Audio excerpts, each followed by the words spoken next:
Today, after I made a couple of videos in the morning, I went out to Starbucks. I wanted to go for a walk and sit in the park. But when I got to the park, the whole playground had been ripped up and there was some kind of big machine digging. So I thought, oh man, now I can't sit in the park. So I sat in Starbucks and I was editing my videos, and I was definitely experiencing some body pain that sometimes happens when I get into those other states of consciousness. And I had a bunch of strange perceptions as well. Then I ended up sitting outside and talking to a friend of mine. Same friend that talked me through my last psych ward experience and talked with me almost every day. And it was super helpful. We talked for over an hour and it was really helpful as well. It seems we're both a little bit fearful of going down the path of pathology again. And so we're both very aware of becoming too stressed out to the point where then we might be perceived as needing to be pathologized. And then I finished watching the interview of Katie Motormen and Dr. David Lukov, and he was saying that a lot of his work is around helping people to avoid being pathologized. And he was saying how a mystical experience has an overlap with psychotic features, and how if a person ends up in the psych ward, they're going to be moved towards the psychotic features. Whereas if somebody manages to avoid the psych ward and is able to get support in a different way that isn't pathologizing, then it might be more of a mystical experience. So it seems that whatever paradigm a person is viewed by is sort of what collapses the wave function of what it is that the person ends up being interpreted as. So in that way, I feel it's important to do everything I can to avoid being pathologized. And when I got home, I thought to put this on my wrist, and it's a zap strap. It's sort of reminding me that I can anchor myself somewhere. And I won't keep it on all the time, but I feel that right now, just in the state that I'm in, this is almost a reminder that I can keep myself safe. And I also thought of it today where it's handy to have that one around like this, so then when I find a place I want to keep myself, then I just go like this with the actual item and then put it in, and then I'm stuck to the item. Whereas if I just have this part like this, I might be able to slip my hand out when I actually fasten myself to something. So this really keeps me stuck somewhere. And this is almost like my version of the semicolon tattoo. This is like, I want to live, I don't want to die, and I don't want to be pathologized either. So if I can keep myself safe where I am, maybe I won't be led to the psych ward. I also have my little DNA tangler, which gives my hand something to do a little bit. And I also found a bunch of crystals that I might carry around. So I'm feeling like I need to protect myself is what the theme seems to be. And I also have this hat that sometimes I wear. It's not very attractive, but it has the material that blocks EMF. And sometimes when I'm feeling super sensitive, I feel like I need to protect my brain signals. Maybe it'd be better to protect my heart.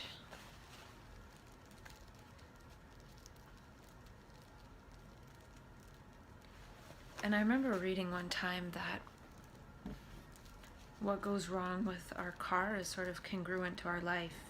And I remember one time that I left my lights on for like 2 hours, and I came back and my car started.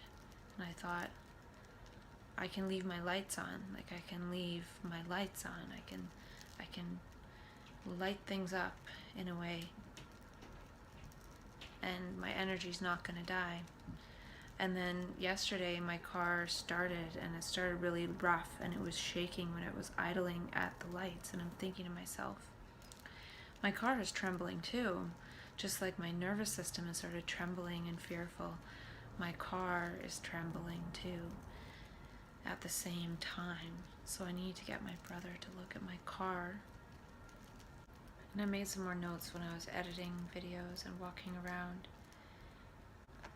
And I was thinking about what we've been programmed to make salient, which is fear and the ego, and whatever our dopamine circuits ask for. And I'd really like to make laughter more salient. And to go with that, I found this that I have, and I really could talk to myself this way if I wanted to. But I don't know if I'm going to go there quite yet. I've done some talking to flies and coconuts and things like that, and that could be enough for now. I think part of crisis is to do with breaking off from the relational mind, so a person feels isolated and not able to relate to people. And I feel like having self-dialogue with myself, it's good in that it creates this greater context for myself.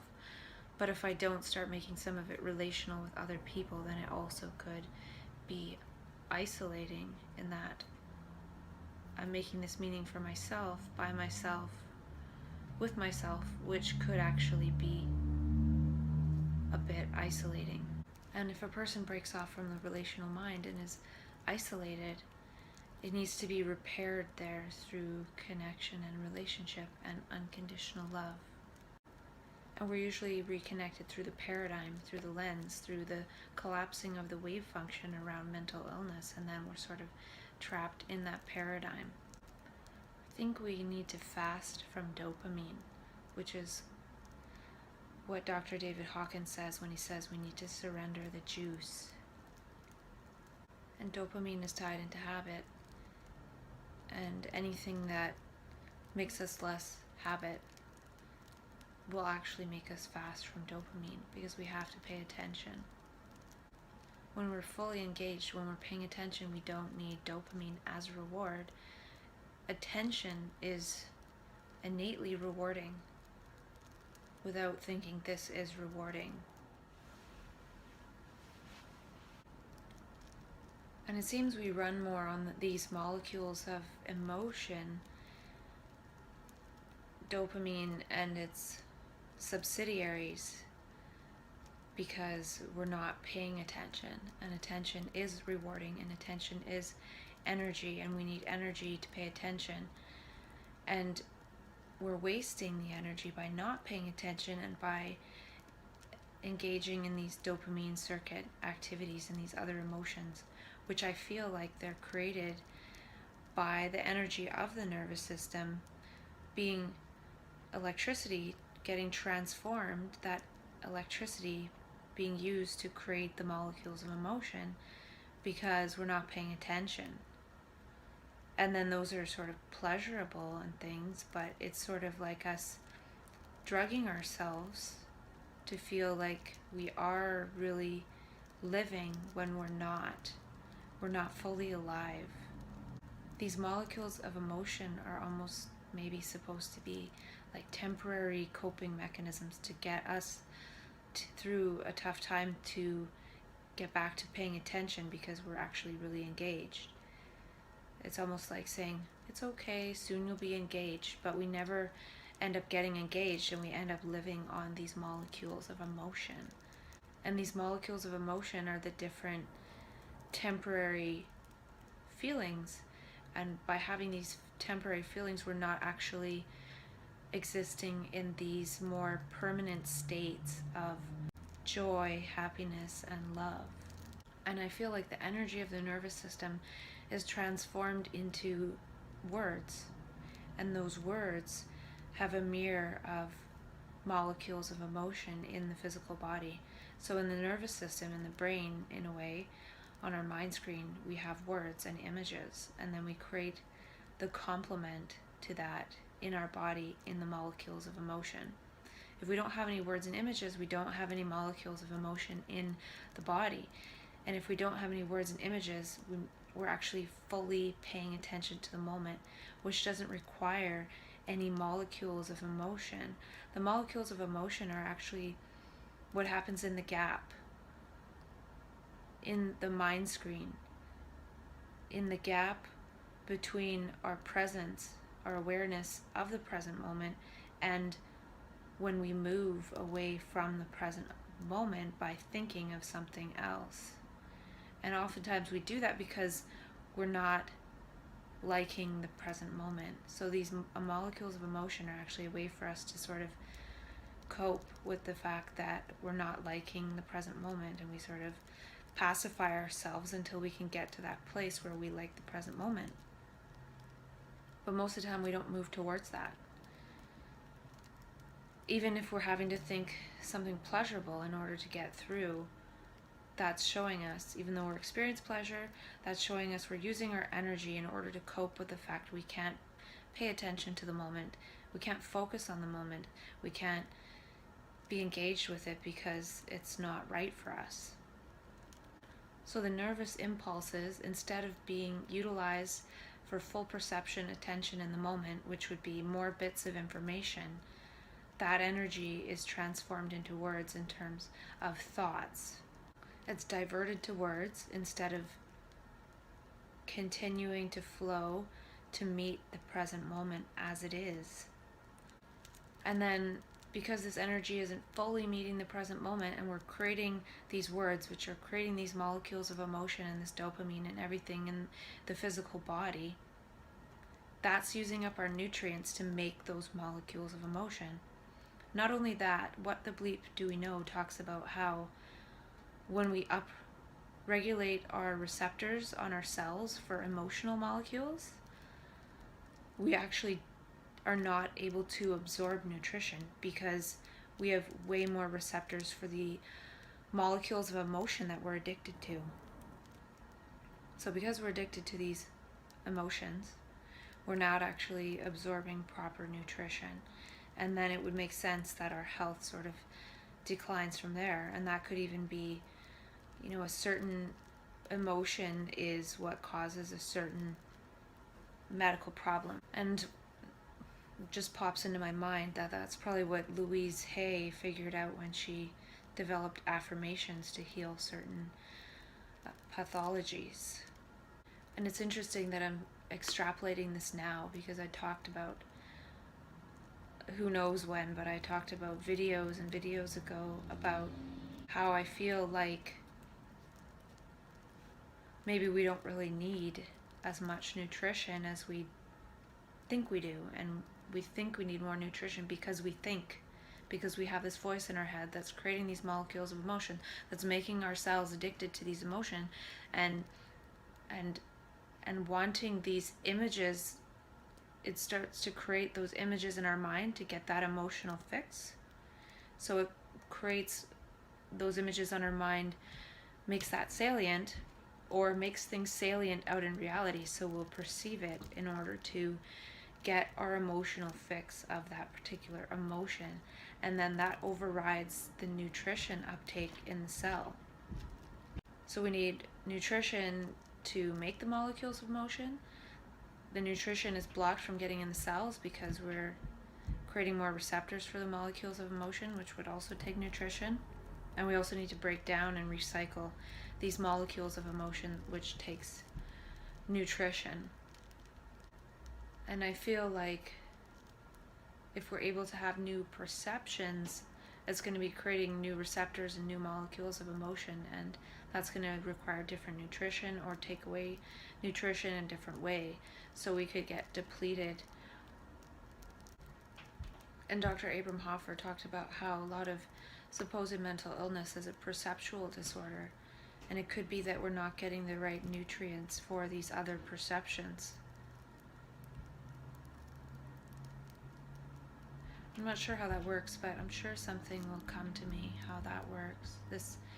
There's some kind of new nutrition that's needed, and it could be something to do with the GAPS diet, it could be something to do with ketogenic diet, it could be something to do with, I'm not sure what kind of diet. It could be that these new perceptions, these new meanings and new things people see that are maybe out of the ordinary and could be almost deemed hallucination or delusion. That perception is the selective pressure to create epigenetic changes, or maybe even genetic engineering gene changes to create genes to help a person to be able to perceive that without utilizing all one's nutrients. So it could happen for a short period of time and the nutrients get used up. But then eventually what might happen is a new gene or something gets created. There's another enzyme that maybe recycles some of the nutrition related to that process, or combines some of the nutrition to make those perceptions more stable, more mirrored within the physiology of the human being. So if something is seen and there's no real complement for it in the body, then it could be seen as scary and something other than something we're meant to perceive. So I think there could be something that we're needing to create.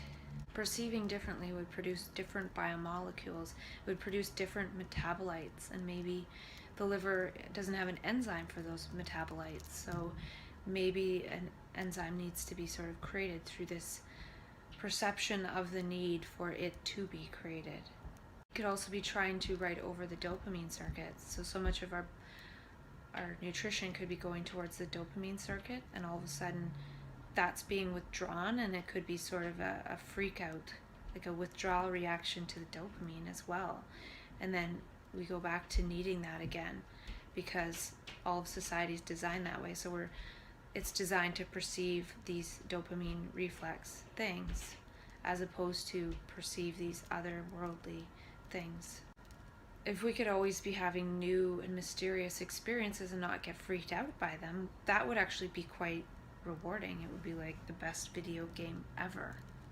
And if we weren't wasting the energy in the molecules of emotion, we would have more energy in our nervous system. That neuroelectricity wouldn't be wasted as neurochemistry. When we're not emoting based on the dopamine gauge, we are engaged. And then our whole body, heart, mind, seeing is the gauge. We're not thinking in terms of good, bad, based on past programmed thoughts that aren't even our own.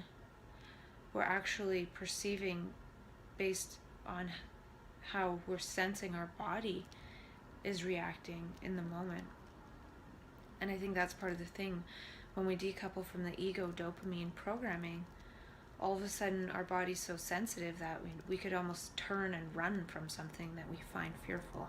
And that's sort of not really considered a proper behavior in our society. It would be like talk your way out of the situation politely if we had that sense. But it would be felt so strongly, like, get me out of here now. And so one would just kind of run.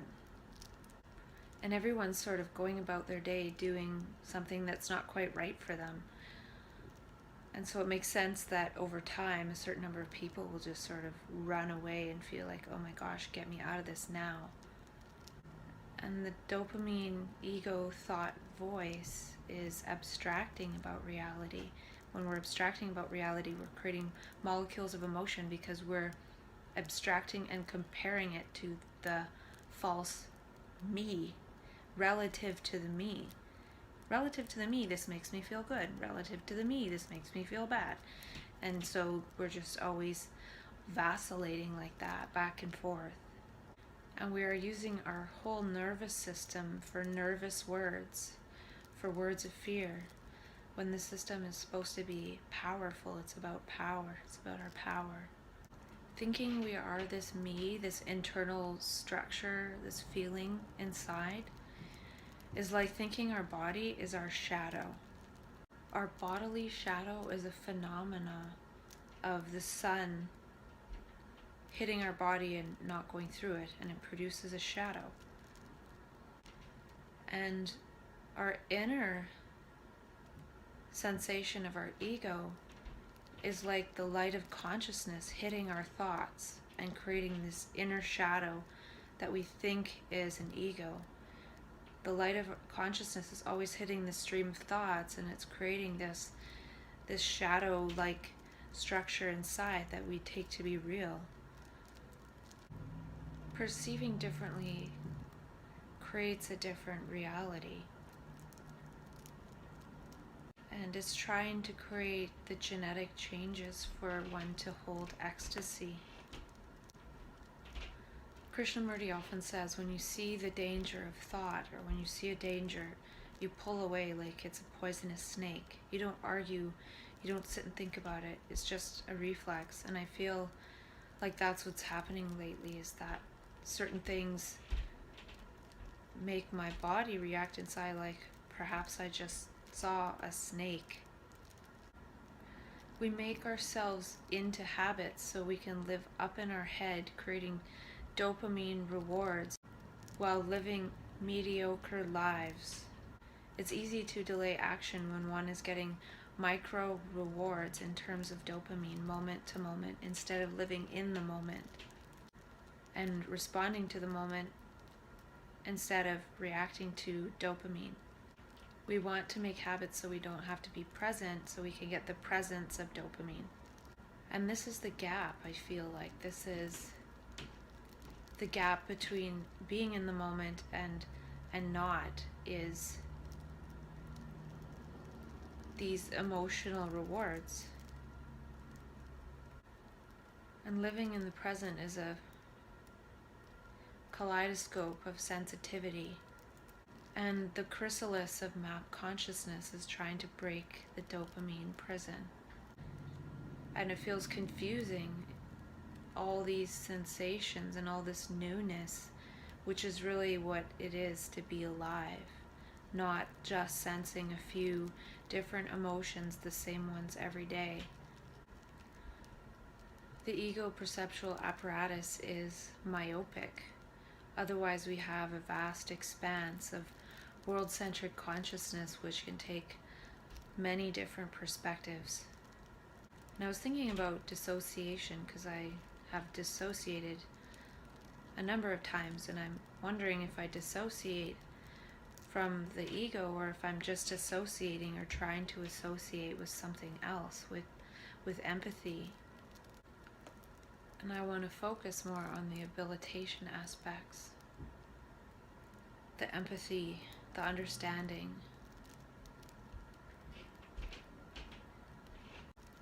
I feel like this transformation is like an inner earthquake, an inner storm.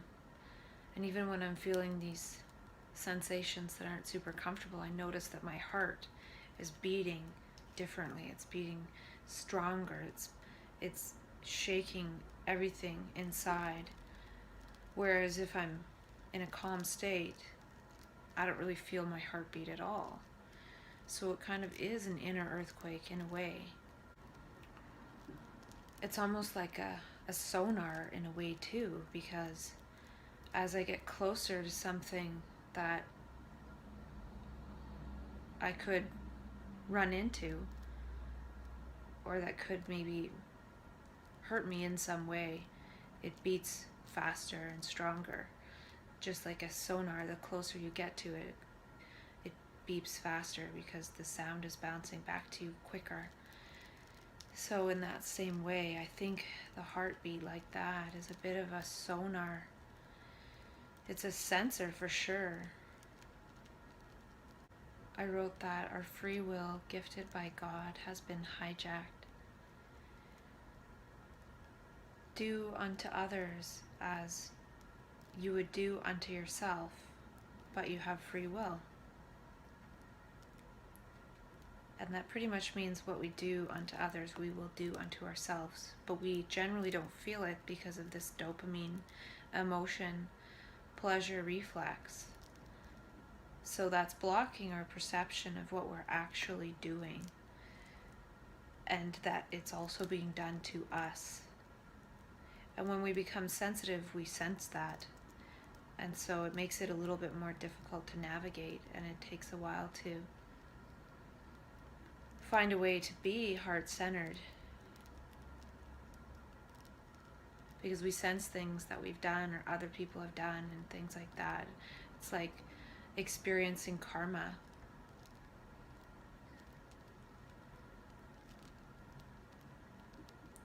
And it might be better to experience karma in this life now versus waiting to next life.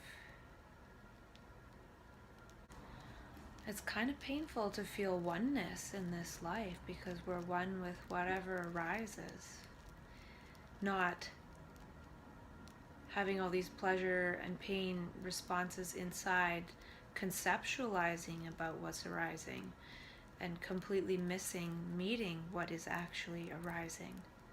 And that delay just adds up over time, and that's what probably creates the allostatic load, is not being in the moment to meet the moment.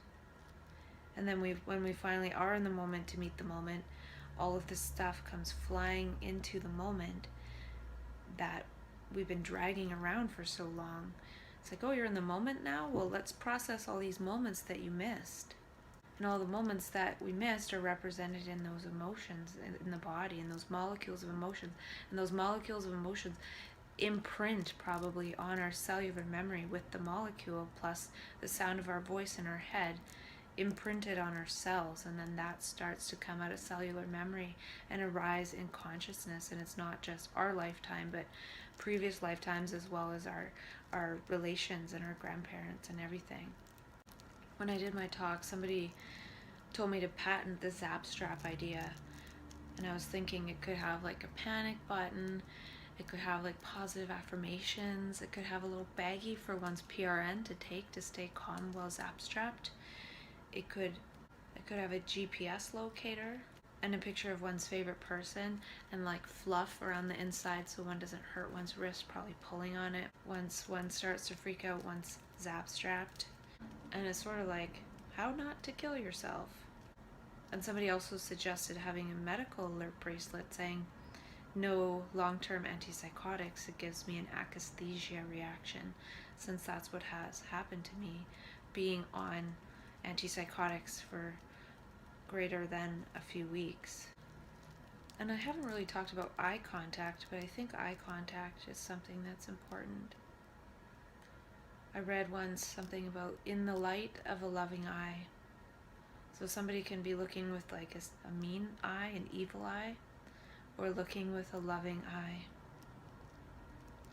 And I think I might have talked about how I've seen people change into their most beautiful light body self right in front of my eyes. Like one moment they're just like, no, it's going to take a long time, barely make eye contact, and then all of a sudden they just transform into this like fabulous version of themselves. And even though they're working as a cashier in 7-Eleven, they're just the most flamboyant and beautiful and magnificent, lovely, energetic being.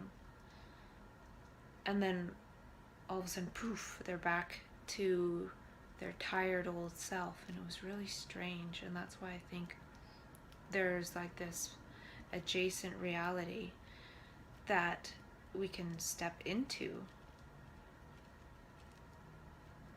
It's like the reality of light and miracles and magic.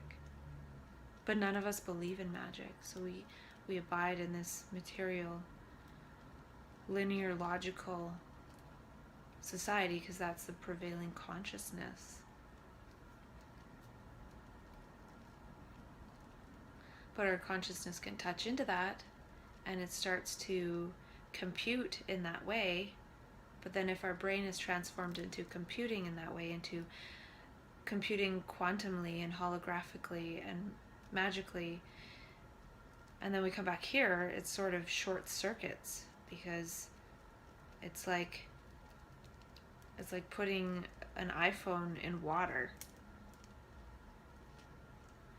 It's not the right medium, it's too dense.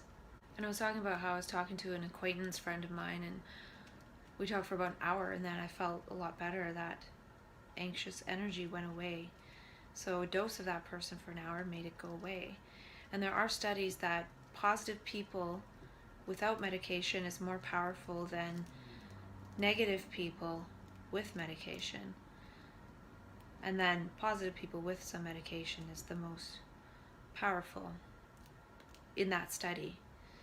So the effects of medication then around negative people would be negated. There'd be no point. There needs to be positive people.